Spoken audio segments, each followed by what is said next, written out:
শেরপুরের ঝিনাইগাতীতে বহিষ্কৃত বিএনপি নেতা আমিনুল ইসলাম বাদশার দলীয় প্রত্যাহার কর্মসূচিকে ঘিরে উত্তপ্ত হয়ে ওঠে রাজনৈতিক মাঠ। শনিবার বিকেলে উপজেলার পাল্টাপাল্টি কর্মসূচি পালন করে বাদশাহ সমর্থক ও বিরোধী পক্ষের নেতাকর্মীরা।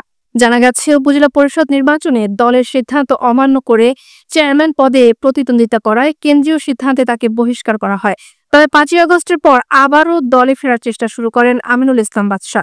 তার পক্ষে বিক্ষোভ মিছিল ও সমাবেশ আহ্বান করা হলে বিএনপির স্থানীয় নেতারা তীব্র বিরোধিতা জানান। বাদশার ডাকা কর্মসূচিকে দলীয় নয় দাবি করে সামাজিক যোগাযোগ মাধ্যমে ঘোষণা দেয় যুবদল, স্বেচ্ছাসেবক দল সহ অঙ্গ সংগঠনের নেতারা। শনিবার থানাহাটি মোড়ে অনুষ্ঠিত বিক্ষোভ সমাবেশে বক্তৃতা দেন কাংশা ইউপি চেয়ারম্যান আতাউর রহমান।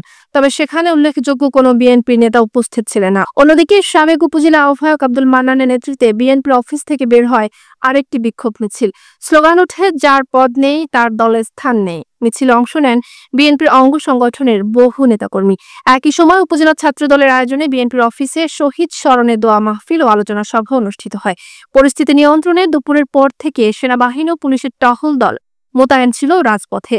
বিক্ষোভ কর্মসূচি নিয়ে জাতীয় স্থানীয় গণমাধ্যমে সংবাদ প্রকাশের পর অজ্ঞাত ব্যক্তি ও গোষ্ঠীর পক্ষ থেকে হুমকি দেওয়া হচ্ছে প্রতিবেদককে। সামাজিক যোগাযোগ মাধ্যম ও ফোনে সাংবাদিককে হুমকির অভিযোগ উঠেছে।